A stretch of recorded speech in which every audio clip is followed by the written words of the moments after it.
से 40,000 वर्ष पूर्व बच्चों ज्ञानी मानव का विकास हुआ है, जिसको हम बच्चों होमो सेपियंस भी कहते हैं। जिसको हम क्या कहते हैं? जिसको हम होमो सेपियंस भी कहते हैं। क्या कहते हैं? होमो सेपियंस भी कहते हैं। परीक्षा में लिख के आ सकता है होमो सेपियंस। तो होमो सेपियंस मानव का विकास बच्चों कब हुआ था, या ज्ञानी मानव का विकास कब हुआ था? 40,000 वर्ष पूर्व हुआ था। अब बच्चों आपका नेक्स्ट प्रश्न है, मोहनजोदड़ो किस नदी के किनारे अवस्थित था? तो मोहनजोदड़ो बच्चों सिंधु नदी के किनारे अवस्थित था। आपका कहाँ पर था? सिंधु नदी के किनारे। अब बच्चों कई सारे प्रश्न आपके सामने होते हैं तो आप भूल जाते हैं। तो बच्चों आपकी मम्मी की बहन को क्या कहते हैं? मम्मी की बहन को बच्चों मौसी कहते हैं। क्या कहते हैं बच्चों? मौसी कहते हैं। तो माँ से अपन याद नहीं रख सकते, मोहनजोदड़ो, और सी से सिंधु। तो मोहनजोदड़ो सिंधु नदी के किनारे स्थित था। बच्चों अभी जो मोहनजोदड़ो है, अभी बच्चों ये कहाँ है? अभी बच्चों ये आपका पाकिस्तान में है। कहाँ पर है बच्चों? ये अभी पाकिस्तान में है। जब भारत विभाजन नहीं हुआ था 1947 के पहले, 1947 के पहले बच्चों सिंधु नदी अपने भारत में थी, लेकिन क्या कर सकते हैं। तो अपन ने क्या सीखा? मोहनजोदड़ो कहाँ पर स्थित था, कहाँ पर है अभी, किस नदी के किनारे है, आपने क्या याद कर लिया? मौसी। बुद्ध का जन्म कपिलवस्तु में कब हुआ था? बुद्ध का जन्म कपिलवस्तु में कब हुआ था? तो ये हुआ था आपका 563 ईस्वी पूर्व। कब हुआ था? 563 ईस्वी पूर्व। अब ये भी पूछेंगे आपसे कि बुद्ध का जन्म कपिलवस्तु में तो हुआ था, तो कपिलवस्तु कहाँ है? तो बच्चों जो ला शब्द है, ला शब्द से आपको ध्यान रखना है लुम्बिनी। क्या याद रखना है आपको? लुम्बिनी। ठीक है। तो महात्मा बुद्ध का जन्म कपिलवस्तु के लुम्बिनी में हुआ था। यह पूछें कि लुम्बिनी कहाँ है अभी, तो बच्चों लुम्बिनी कहाँ है आपका? नेपाल में है। देखो हम आपको कितनी बेहतरीन ट्रिक्स बताते हैं, ऐसी ट्रिक्स है कोई नहीं बताता है आपको। तो देखो प्रश्न से ही आपका आंसर बना, कपिलवस्तु, बुद्ध का जन्म कपिलवस्तु में हुआ था। कब हुआ था? 563 ईस्वी पूर्व हुआ था। कपिलवस्तु कहाँ है बच्चों? कपिलवस्तु के कहाँ हुआ था जन्म? तो कपिलवस्तु के लुम्बिनी में हुआ था। और लुम्बिनी कहाँ है बच्चों? अभी नासिक करना है, नेपाल में है।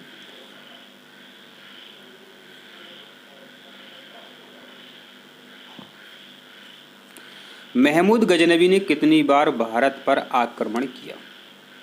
तो महमूद गजनवी जो था, इसने अपने भारत पर 17 बार आक्रमण किया, और यहाँ से जितनी भी धन दौलत थी, रुपया, सोना, पैसा, ठीक है, ये सब लूट करके ले गया था। तो महमूद गजनवी ने भारत पर 17 बार आक्रमण किया था। ये आपको याद रखना है, प्रश्न करीब परीक्षा में कई बार पूछा गया। आक्रमण परीक्षा में हमेशा आते रहते हैं बच्चों, ध्यान रखना है आपको। उत्तर भारत में निर्मित मंदिरों की शैली थी। तो उत्तर भारत में बच्चों जो मंदिर हैं नागर शैली में बने हुए थे। कैसी शैली में? नागर शैली। अब बच्चों जो नागर शैली ये कैसी होती है? तो बच्चों एक चबूतरा बना दिया जाता है, एक चबूतरा बच्चों बना दिया जाता है, चबूतरे पर फिर मंदिर बना दिया जाता है, ठीक है। और इसकी फिर बच्चों सीढ़ियाँ बनी रहती हैं, ठीक है, सीढ़ियाँ भी बनी रहती हैं। तो उत्तर भारत में मंदिरों की शैली कैसी थी बच्चों? नागर शैली थी। मुगल सम्राट अकबर का जन्म कब हुआ था? तो अकबर का जन्म 1542 में हुआ था।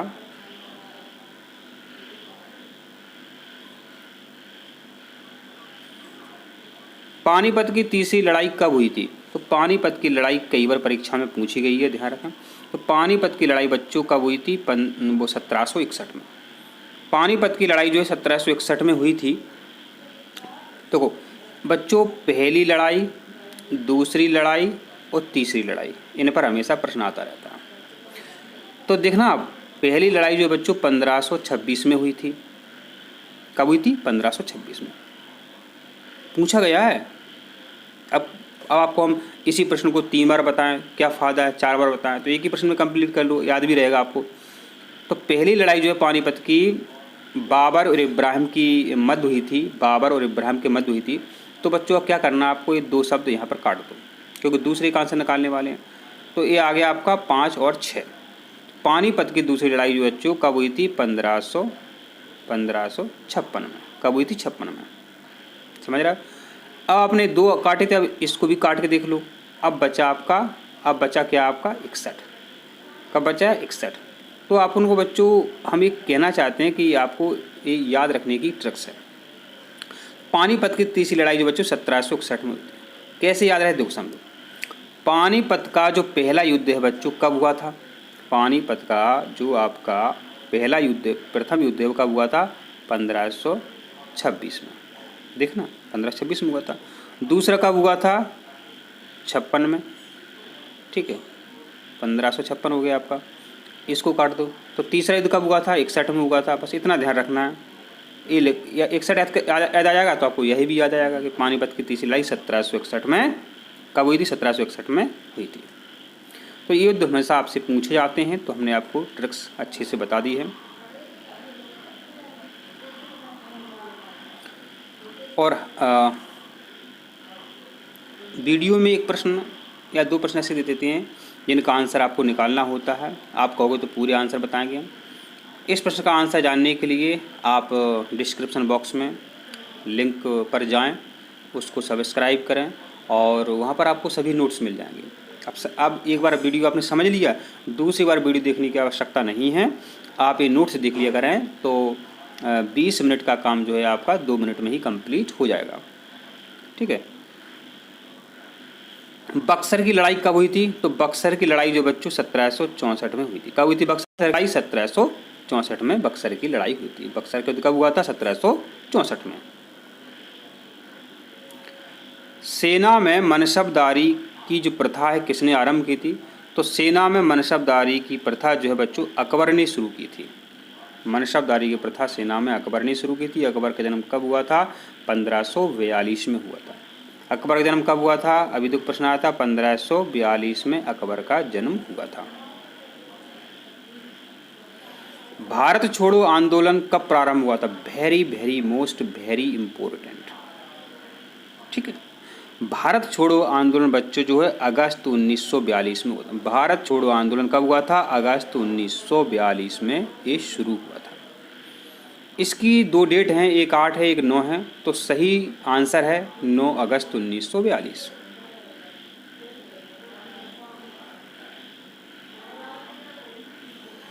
उन्नीस सौ 46 ईस्वी में भारत में किसके नेतृत्व में अंतरिम सरकार का गठन हुआ था? तो इसका आंसर आपका पंडित जवाहरलाल नेहरू।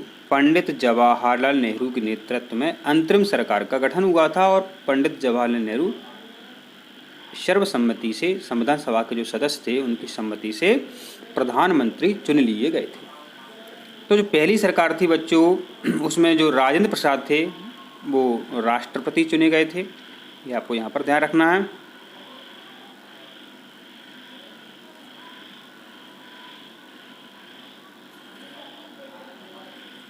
जुलाई अगस्त 2014 में 20वें राष्ट्रमंडल खेलों की पदक तालिका में भारत को कौन सा स्थान प्राप्त हुआ था? तो इसका आंसर है आपका 5वां।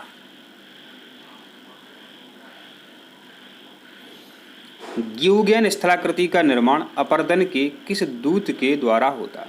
तो इसका आंसर बच्चों है आपका पवन। इसका आंसर है आपका पवन।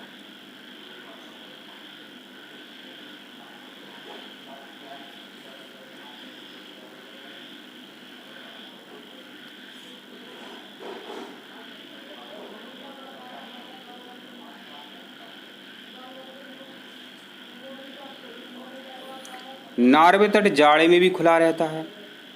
जो नॉर्वे का तट है, नॉर्वे जो देश है बच्चों, आपको पता है नॉर्वे में 6-6 महीने दिन और 6 महीने रात होती है। तो जो नॉर्वे तट है जाड़े में भी खुला रहता है क्योंकि इसके तट पर गर्म जलधारा बहती है। इसके तट पर गर्म जलधारा बहती है। तो आपका ये आंसर करेक्ट है। किस उष्णकटिबंधीय प्राकृतिक प्रदेश में वर्ष भर वर्षा होती है? तो इसका आंसर है आपका भूमध्य सागरीय कटिबंधीय प्रदेश में वर्ष भर वर्षा होती है।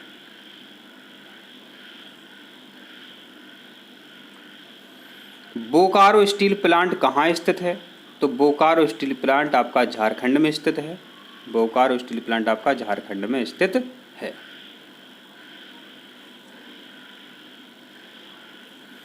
अजंता की जो अजंता की गुफाएं हैं बच्चों, एक कहाँ स्थित हैं आपकी? तो अजंता की गुफाएं आपकी महाराष्ट्र में स्थित हैं। इन गुफाओं के अलावा बच्चों एलोरा की गुफाएं पर भी प्रश्न आता है। तो अजंता की गुफाएं और एलोरा की गुफाएं जो है आपके बच्चों कहाँ पर स्थित हैं? ये महाराष्ट्र में स्थित हैं। भारत के किस राज्य में, ठीक, भारत के किस राज्य में सर्वाधिक मूंगफली होती है? तो भारत के बच्चों गुजरात में सर्वाधिक मूंगफली होती है। इसके अलावा बच्चों एक ट्रिक है, नमक, नमक, तो नमक ज़्यादा होता है गुजरात में, मूंगफली ज़्यादा होती है गुजरात में, कपास ज़्यादा होता है गुजरात में। नमक, नमक शब्द याद रख सकते, तो नमक ही ज़्यादा होता है, एक माँ से मूंगफली ज़्यादा और का से कपास।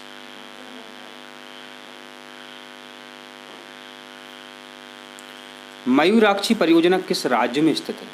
तो मयूराक्षी परियोजना जो बच्चों पश्चिम बंगाल में स्थित है। मयूराक्षी परियोजना कहाँ है? ये पश्चिम बंगाल में है। अब यहाँ बच्चों परीक्षा में और प्रश्न क्या आएगा वो देख लेते हैं अपन।